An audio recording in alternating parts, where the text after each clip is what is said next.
당신이 궁금한 AI 모든 것을 알려드립니다. AI 지식 특강, AI 토피아. 우리 지난주에 드디어 첫 방송이 나갔잖아요. 네, 첫 방 나왔습니다. AI 백화라는 대장정을 어떻게 이렇게 멋지게 시작할 수 있느냐, 주변에서 반응이 뜨거웠죠. 난리가 났습니다. 뭐라고 드디어 하던가요? 이제 볼만한 AI 방송이 나왔다. 정말 이제 일반적으로 다루지 않은 어떤 깊이 있는 무언가를 다루는 좀 대장정 프로그램이 나왔다. 네. 이런 기대감이 굉장히 많더라고요. 맞아요. AI 어디까지 친해질 수 있을지 궁금한데, 예. 자, 많은 성원에 힘입어 오늘도 알찬 시간을 준비했습니다. 오늘 AI 토피아로 저희를 안내해줄 두 번째 지시텔러를 소개해드릴 텐데요. 카이스트 전기전자공학부 김정우 교수님 모셨습니다. 안녕하세요. 네, 안녕하십니까. 안녕하십니까. 반갑습니다. 예.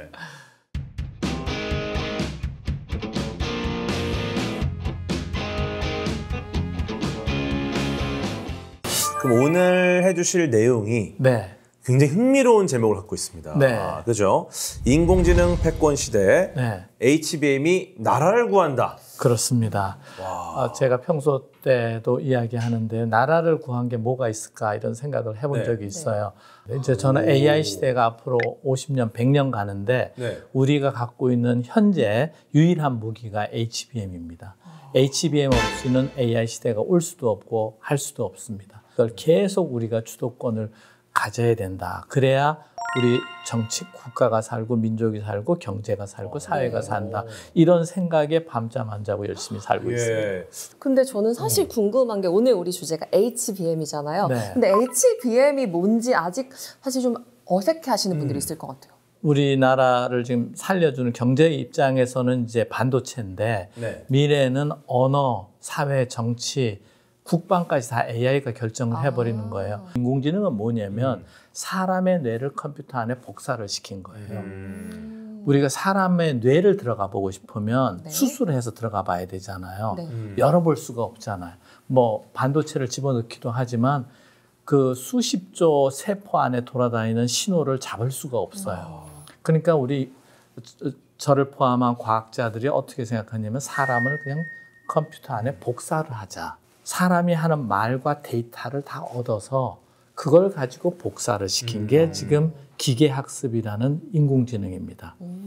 GPT의 트랜스포머라는 게 있는데 생성하는 거죠. 글도 쓰고 음악도 네. 하고 영화도 만드는데 거기는 뇌를 컴퓨터에 복사를 하는데 제가 입력을 넣으면 나오는 과정이 수학적으로 보면 행렬입니다. 제가 2000년대 초반에 HBM을 시작했던 거는 행렬에 필요한 반도체를 하자 이렇게 된 거예요. 예. 그런데 그 행렬이 필요한 게 과학기술도 있지만 컴퓨터 그래픽의 행렬이 필요해요. 행렬 수학을 엄청 해서 우리 텔레비전 화면을 뿌려주는 거예요.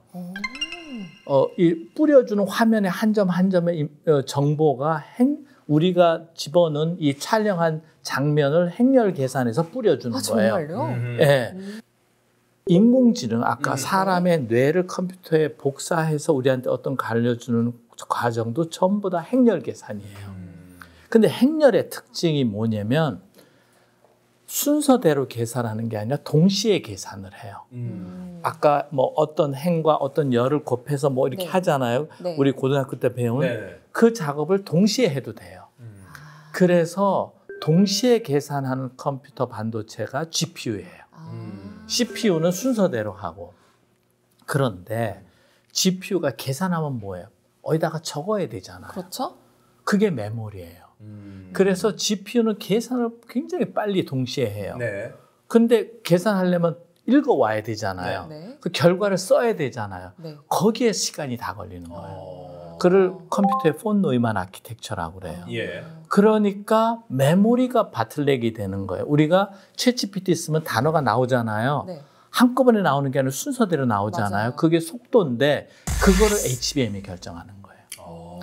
근데 10명이 아니라 100만 명, 1억이 동시에 쓰는데도 네. 순식간에 우리 보고서를 써줘야 될 거 아니에요. 예. 영화도 동영상도 만들어줘야 되고 거기서 바틀렉이라고 하는 병목 현상이 HBM이 있는 거예요. 그래서 밴드위스가 뭐냐면 HBM 메모리에서 빨리빨리 데이터를 읽어오려니까 데이터 폭을 넓혀야 되는 거예요. 그래서 고대역 폭 메모리라는 말이 나와요.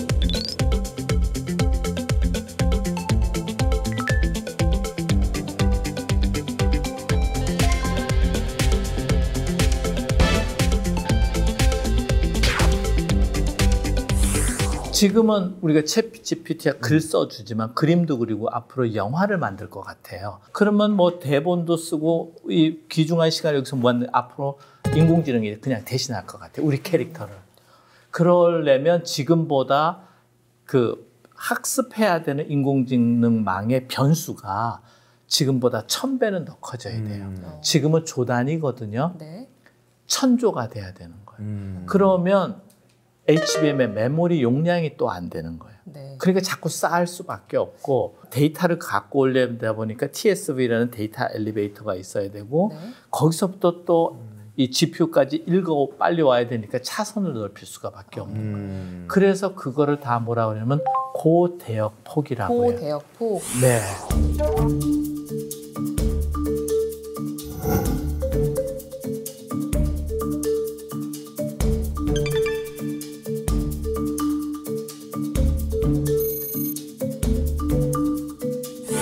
사실 근데 지금 말씀 들어보면 위로 쌓았잖아요. 네, 네. 그럼 이름이 이게 이렇게 넓어진 게 아니라 높아졌다고 바꿔야 되는 네. 거 아닌가요?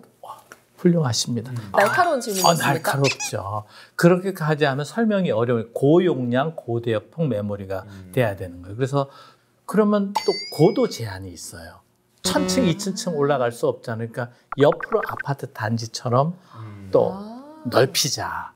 지금 HBM은 1024차선인데 저는 10만 차선까지 가야 된다고 보는 거예요. 그러면 지하 도로를 설치하고 엘리베이터를 설치하고 또 거기에 뭐가 드냐면 엘리베이터 타고 온 데이터가 또 고속도로로 가려면 터미널 설계가 중요하죠. 인천공항 설계 개념으로 반도체를 설계하고 있습니다. 아, 지금 정리를 한번 하고 가야 될 것 같은데 사실 굉장히 많은 이야기를 해주셨는데 그러니까 중요한 게 지금 AI와 관련해서 왜 이 하드웨어가 필요한가가 지금 핵심이라는 말이죠. 그죠? 네. 지금 설명해 주신 게 결국은 이제 우리가 이제 어떤 우리의 뇌를 본따서 인공지능을 만든 거잖아요. 네네. 근데 이제 기존의 방식들을 보면은 굉장히 복잡한 병렬 계산이 필요한데 이거를 뭐 훌륭한 박사님 몇 분이 계산하는 것보다 오히려 초등학생 한 1000명, 10,000명이 하는 게 그게 이제 GPU죠. 효율적이라는 건데 이게 사실 GPU의 계산 방식이 AI의 방식과 거의 비슷하기 때문에 똑같아요. 본질이에요. 그죠. 본질이에요. 그러니까 결국 이것을 병렬 계산하는 것을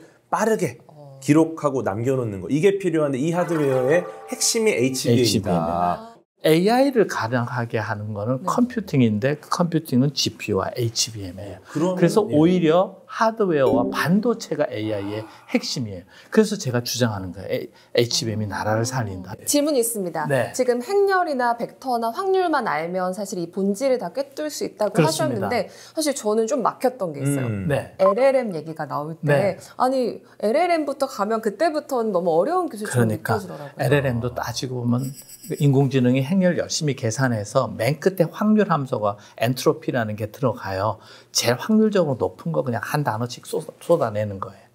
그래서 한 단어 쏟아낼 때 GPU하고 HBM 사이의 데이터를 한 1000번은 왔다 갔다 하고 또 1000번 정도를 행렬 계산을 해요.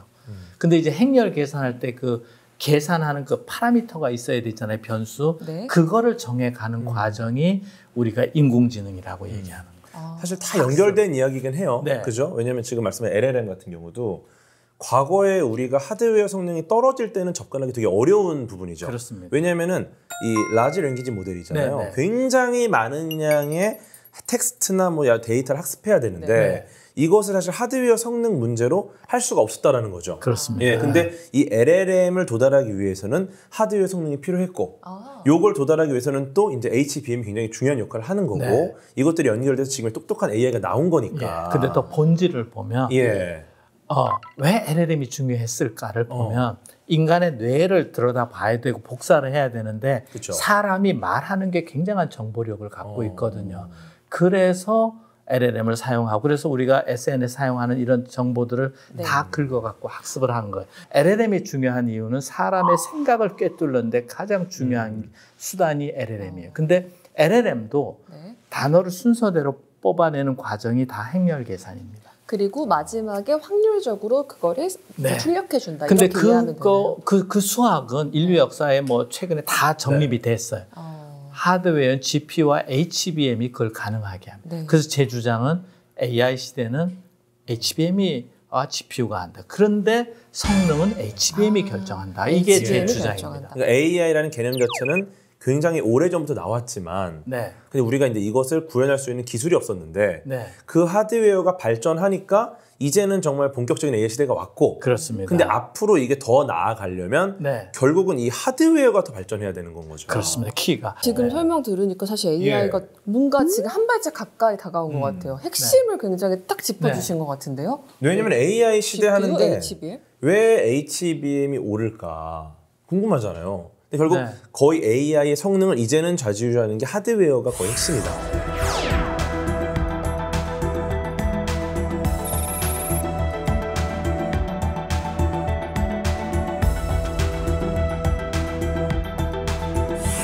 너무 중요할 수밖에 없는 게 지금 우리 방송에서도 조금 영향을 받습니다. 왜요? 방송에서요? 네, 왜냐하면 지금 교수님께서 긴 이야기를 해주시잖아요. 그럼 진행하는 입장에서는 이 내용을 쭉 듣고 기억을 하고 있다가 이 내용과 관련된 어떤 맥락을 읽고 질문을 드려야 되는데 예전에 이 HBM이 성능이 떨어졌을 때는 이 긴 이야기를 기억을 못 하잖아요. 그러니까 날아가 버리니까 맥락과 무관한 질문을 하게 돼요. 메모리 받아. 근데 이게 이제 똑똑해지니까 이 궤도님이 듣고 진짜 공부를 많이 하셨어요. 굉장히 평범한 단어지만 굉장히 중요한 맥락이 있어요. LLM이라는 인공지능이 우리가 단어를 이렇게 순서대로 이렇게 하는데 책을 AI가 쓴다고 하면 첫 문장에 무슨 뭔가 암시를 던지잖아요. 나는 오늘 KBS 스튜디오에 왔다. 궤도님을 만났다. 근데 맨 끝에 가서 나는 오늘 행복했다. 그러면은 이 다 연결이 돼야 되거든요. 그러면 수백만 단어의 연결이 돼야 되잖아요. 과거 인공지능은 몇 문장 지나면 과거에 무슨 얘기했는지 잊어버려요. 날아가 버리는 거죠. 근데 좋은 재미있는 소설이 되려면 중간중간에 숨어진 거와 연결을 해서 뭔가 반전이 있고 스토리가 있어야 되잖아요. 맥락이 지금 인공지능은 그런 거예요. 지금 아나운서님이 맥락이라고 얘기했는데 AI에서 그걸 뭐라고 그러냐면 어텐션이라고 그래요. 어텐션은 집중해라 이런 거 아닌가요? 그러니까. 근데 그게 행렬로 표현되는데 맨 마지막 단어와 첫 단어 사이의 관계도 점수를 매긴 거를 어텐션이라고 해요. 그거를 학습을 하는 거예요. 그래서 지금 훨씬 챗GPT가 똑똑해진 거예요. 그런데 그러려면 첫 단어, 수백만 단어와의 관계도를 기억해야 되잖아요. 그거를 기억해두는 저장 장소가 HBM이에요. HBM이 아니 그러면 그 보통 우리 챗GPT 같은 경우에 할루시네이션 막 거짓말하는 거 그 얘기 많이 하는데 그게 그 어텐션에 문제가 있어서 생기는 건가요? 아니요, 그거 어텐션보다는 한데, 학습한 자료로부터. 근데 그래서 이제 어떤 사람들은 이제 인공지능의 이제 환각 현상, 거짓말하는 현상 이런 걸 걱정을 해요. 근데 저는 어떻게 생각하냐면 인간도 거짓말하기는 마찬가지다. 인간도 이제 인터넷이 발전하면서 이제 위선이나 거짓말이 드러나는데 그래서 요즘 인공지능은 어떻게 하느냐면 관련 자료를 자기가 찾아서 그렇더라고요. 그래서 글을 써주면서 레퍼런스를 붙여줘요. 그러니까 전보다는 그런 헐루시네이션이나 이런 환각 현상이 줄어드는. 근데 영원히 없어지지는 않습니다. 데이터 자체가 이미 거짓 정보가 같이 섞여져 있기 때문에. 그래서 제일 좋은 거는 사람이 마지막 단계에서 이제 검수하고 선택하면 되는데 락이라고 해서 어떤 종류의 문서까지 우리가 주면서 인공지능 보고 보고서를 쓰라고 할 수 있어요. 그래서 그런 것 때문에 이제 검색도 바뀌고 있습니다. 아, 똑똑해졌구나. 혹은 사람처럼 느끼지 않습니까? 이게 결국은 HBM 성능이 올라갔다는 거예요.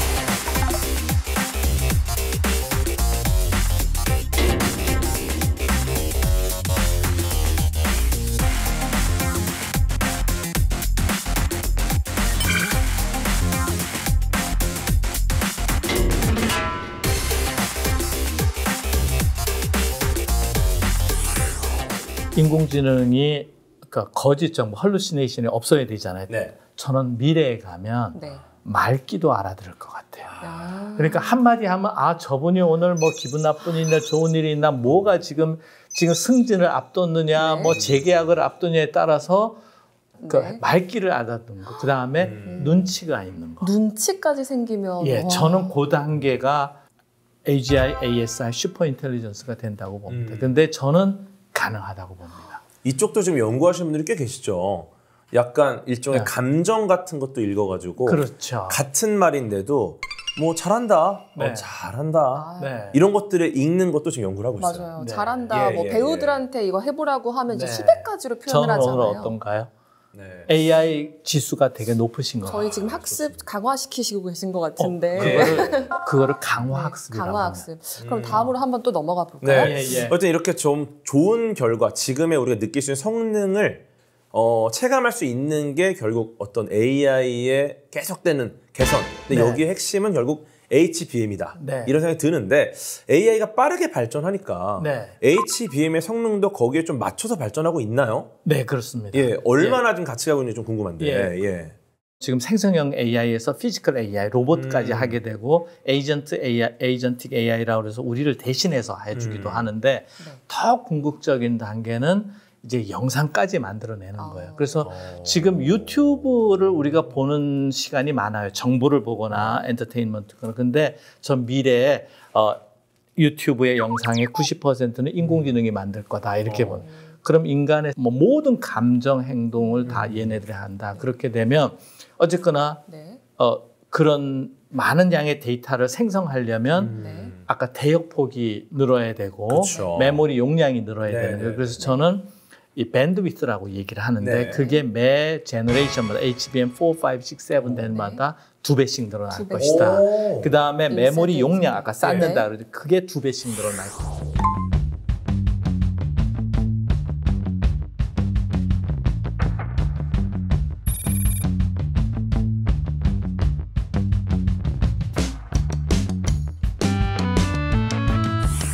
근데 재밌는 게 지금 무어의 법칙 같은 경우도 사실은 매년 뭐 이제 깨졌다. 뭐 이런 얘기 나오는데 이 하드웨어의 발전 속도가 계속해서 이제 과학자들이 해결을 해 나가잖아요. 그러니까 무어의 법칙은 나노는 이렇게 옆으로 줄어 들어가는 거예요. 그러니까 나노미터면 작아지는 거. 시봉스트롬입니다. 그러니까 나노로 계속 무어의 법칙으로 가면 양자역학 시대에 접어드는 거예요.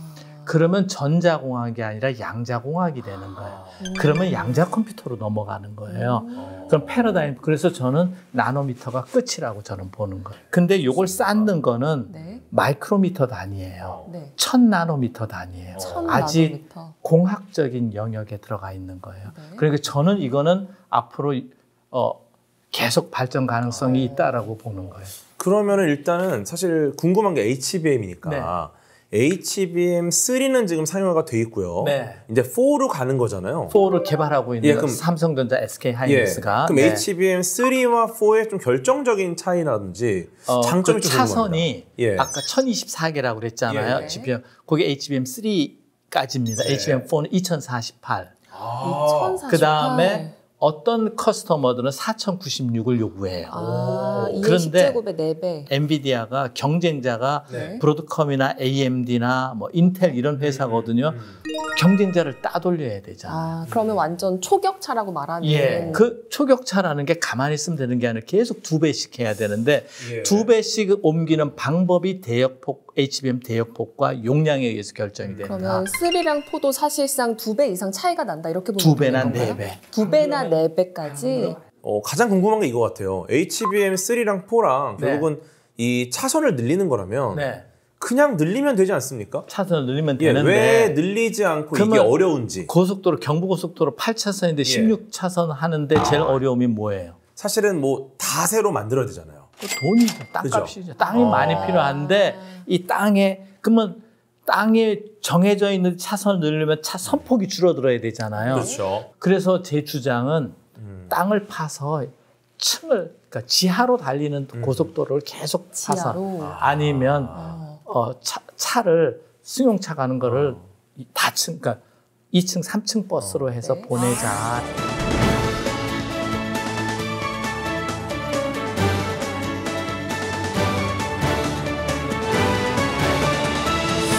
네, 두 번째 지식텔러 김정우 교수님의 AI 이야기를 들어봤는데요.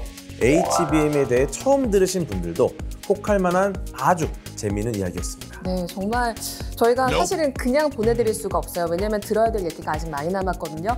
삼성전자, 하이닉스, 엔비디아에 관련해서 뭐 주식도 궁금하고요. 진짜 지금 어디까지 우리가 올해 하반기에 무슨 일이 일어날지 더 들어보고 싶은데 그냥 보내드릴 수 없어서 내일도 다시 교수님 뵙도록 하겠습니다. 네, 또 뵙겠습니다. 기대해도 되겠죠? 네, 최대한 설명드리겠습니다. 네, 지식텔러 김정우 교수님의 AI 이야기는 계속됩니다.